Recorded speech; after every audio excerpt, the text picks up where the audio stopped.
नमस्कार बच्चों, मैं दीपक सिंह राजावत आप सभी का मैथ क्लासेस में हार्दिक स्वागत करता हूं। बच्चों, आज हम लोग एक बार फिर से भाग 3 लेकर आए हैं। भाग 1 में एक क्वेश्चन नंबर 1 से लेकर क्वेश्चन नंबर 10 तक का अध्ययन किया। भाग 2 में प्रश्न संख्या 11 से लेकर प्रश्न संख्या 15 तक अध्ययन किया। आज हम भाग 3 में प्रश्न संख्या 16 से आगे के क्वेश्चनों को हल करेंगे। समाकलन में आज हमारा ये तीसरा वीडियो है, तीसरा लेक्चर है प्रश्नावली 7.1 का। तो चलते हैं बच्चों सवाल नंबर 16। सवाल नंबर 16 में लिखा गया है integral 2x minus 3 cos x plus ई बेस x का dx। हमें समाकलन निकालना है। तो चलिए बच्चों हल करते हैं। यहाँ पर 2 हमने निकाल लिया, x का dx करना है, 3 इंटीग्रल cos x का dx करना है प्लस इंटीग्रल ई बेस x dx। 2 अब x की पावर 1 भी नहीं तो 1 है, इसका हमें समाकलन करना है। तो n+1 बटे n+1। 3 cos x का समाकलन जो होता है वो होता है sin x। cos x का समाकलन क्या होता है? sin x प्लस ई बेस x प्लस का c। 2x की घातें 1 1 2 अपॉन 1 1 2 माइनस का 3 sin x प्लस ई बेस x प्लस का c। 2 से 2 कैंसिल हुआ, x की पावर 2 माइनस का 3 sin x प्लस ई बेस x प्लस c। यही है आपका आंसर। तो बच्चों सवाल नंबर 16 आपको कंप्लीट हो चुका होगा। चलते हैं सवाल नंबर 17 की ओर। एक बार फिर से इसका पुनरावृत्त कर देते, पुनः रिवीजन करते हैं। 2x का समाकलन करना है, 3 cos x का dx करना है, ई बेस x का dx करना है। तो x का समाकलन क्या होगा? x की पावर n+1 बटे n+1। इधर 3 cos x का sin x होता है, ई बेस x का ई base x plus 3 plus c। 2x की घात 1 1 2 1 1 2 3 sin x ई बेस x प्लस c। 2 से 2 कैंसिल हुआ, x की power 2 minus 3c sin x ई बेस x प्लस c। तो बच्चों आपको समझ में आ गया होगा। चलते हैं क्वेश्चन नंबर 17 की ओर। क्वेश्चन नंबर 17 देखेंगे।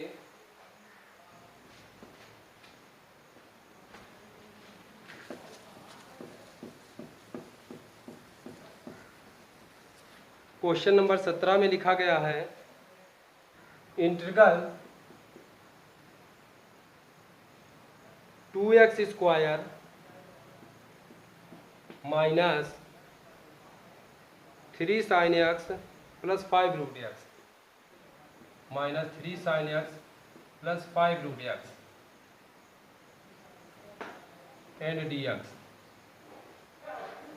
तो चलिए बच्चों सवाल नंबर 17 को देखते हैं। सवाल नंबर 17 में लिखा गया है 2 को हम आगे बाहर निकाल लेते हैं। x की पावर 2 का dx करेंगे, माइनस 3 sin x का dx करेंगे, 5 इंटीग्रल x की पावर रूट हटाएंगे 1/2 लगाएंगे, इसका dx करेंगे। अब 2x की पावर n का क्या होता है? n+1 बटे n+1। 3 sin x का समाकलन होता है माइनस cos x। क्या होता है?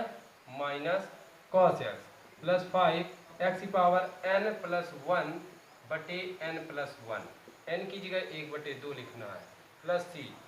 2x की घाते 2 1 3 बटे 2 1 3 minus minus plus 3 cos x plus 5 x की पावर 2 एलसीएम होगा 1 प्लस 2 एकम 2 अपॉन इधर 2 एलसीएम होगा 1 प्लस 2 एकम 2 प्लस c। इसके नीचे कुछ नहीं तो 1 बाहर बाहर का गुणा अंदर अंदर का गुणा 2/3 x की power 3 plus 3 cos x plus 2 पंचे 10 इधर 2 1 3 x की पावर 2 1 3/2 प्लस के c।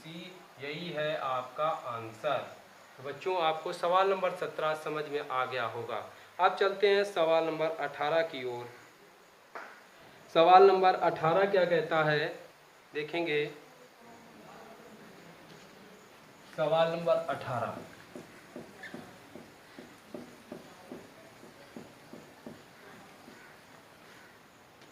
सवाल नंबर 18 नंबर में लिखा गया है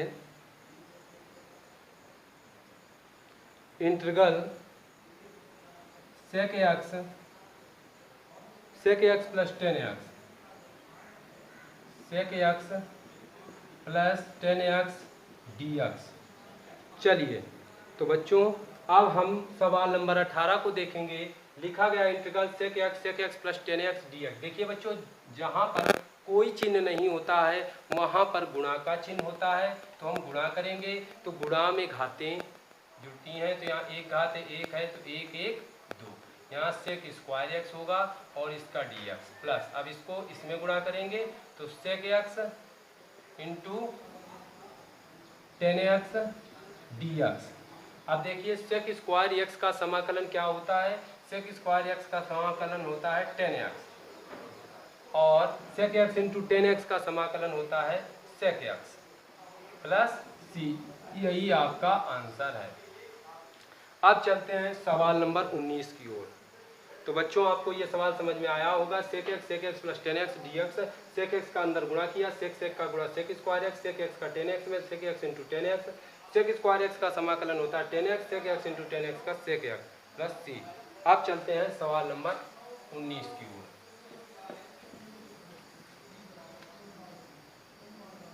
सवाल नंबर 19 नंबर में लिखा गया है integral sec square x upon cosec square x and dx। चलिए तो हल करते हैं इस क्वेश्चन को। सेक स्क्वायर एक्स का क्या होता है, 1 बटे कॉस स्क्वायर एक्स। कॉसेक का क्या होता है, 1 बटे साइन स्क्वायर एक्स dx। अब बाहर बाहर का गुणा, अंदर अंदर का गुणा, साइन एकम sine square x upon cos एकम कॉस स्क्वायर एक्स। तो साइन थीटा बटे कॉस थीटा, ये फार्मूला होता है टेन थीटा का। टेन थीटा का समाकलन नहीं होता है, 10x का समाकलन नहीं होता, थीटा की जगह पर x है। देखिए सेक का 1 बटे कॉस, कॉसेक का 1 बटे साइन, ये फार्मूला होता है। स्क्वायर लगा था, लगा दिया, बाहर बाहर का गुणा, अंदर अंदर का गुणा, साइन एकम साइन कॉस एकम कॉस, साइन बटे कॉस, ये फार्मूला होता है 10 का। स्क्वायर लगा दिया। 10 स्क्वायर एक्स का समाकलन नहीं होता है, तो हम 10 स्क्वायर एक्स का फार्मूला लगाएंगे, sec square x minus 1 dx। अब हम इनका समाकलन करेंगे तो सेक स्क्वायर एक्स का dx करना है और 1 का dx करना है। तो सेक स्क्वायर एक्स का समाकलन क्या होता है, सेक स्क्वायर एक्स का समाकलन होता है 10x माइनस 1 का समाकलन x प्लस के c। यही है आपका आंसर। तो बच्चों सवाल नंबर 19 आपको समझ में आ चुका होगा। अब चलते हैं सवाल नंबर 20 की ओर।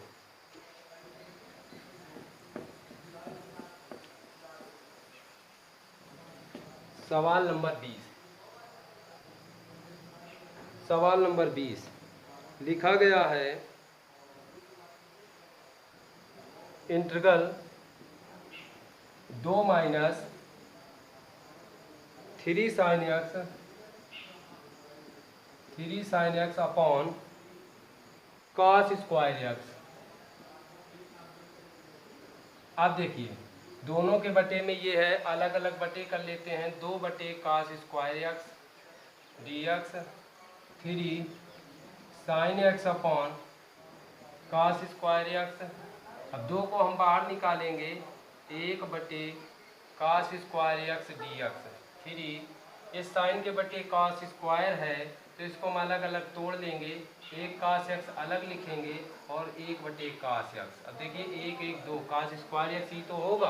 अब इसको हम हल करेंगे, 2 1 बटे कॉस थीटा, ये फार्मूला होता है सेक थीटा का, तो स्क्वायर लगा दिया, sec square x. 3 sine x बटे 1 बटे कॉस एक्स, ये होता है सेक साइन एक्स बटे कॉस एक्स, ये होता है 10x, 1 बटे कॉस एक्स, ये होता है सेक एक्स इंटू dx।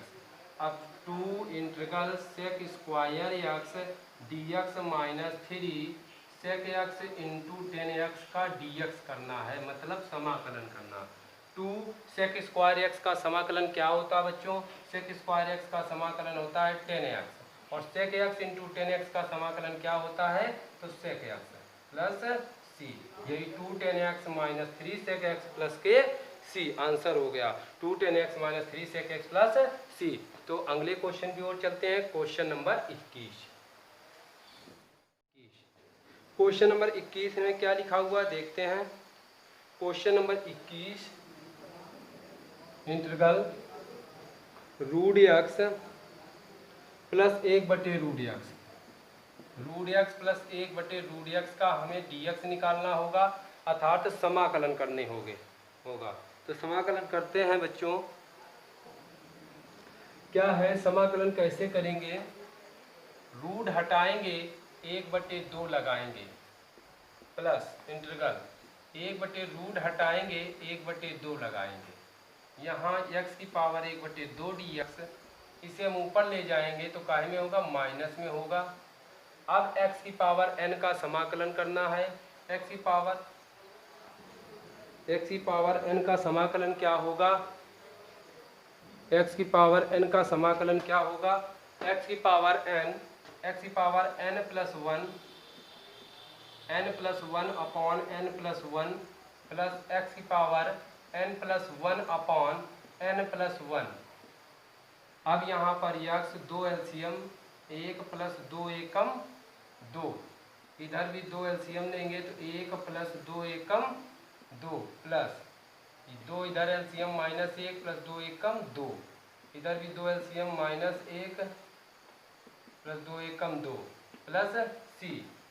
अब समाकलन जब हो जाए तो प्लस सी लिखेंगे। इसके नीचे 1 बाहर का गुणा, अंदर का 2/2 1 3, एक्स की पावर 2 1 3/2, 2 एकम 2, एक्स की पावर 2 में 1 घटाएंगे 1/2, 2 में 1 घटाएंगे 1 प्लस सी। अब देखिए यहाँ पर तो आपका आ गया 2/3, एक्स की पावर 3/2 प्लस 2, 1/2 हटाएंगे तो क्या चढ़ाएंगे? रूट यक्स प्लस का सी। यही आपका आंसर हो गया। आंसर हो गया 2/3 एक्स की पावर 3/2 प्लस 2x की पावर 1/2। यही विकल्प नंबर सी सही है। आपका कौन सा विकल्प सही है? विकल्प नंबर सी सही है। चलते हैं अंतिम एंड लास्ट क्वेश्चन की ओर। अंतिम एंड लास्ट क्वेश्चन क्या है? Question number 22। क्वेश्चन नंबर 22 क्या कहता है? क्वेश्चन नंबर 22 में लिखा गया है dy/dx function of x, dy/dx function of x बराबर 4x की घाते 3 माइनस 3/x की घाते 4, x की घाते 4, जिसमें फंक्शन ऑफ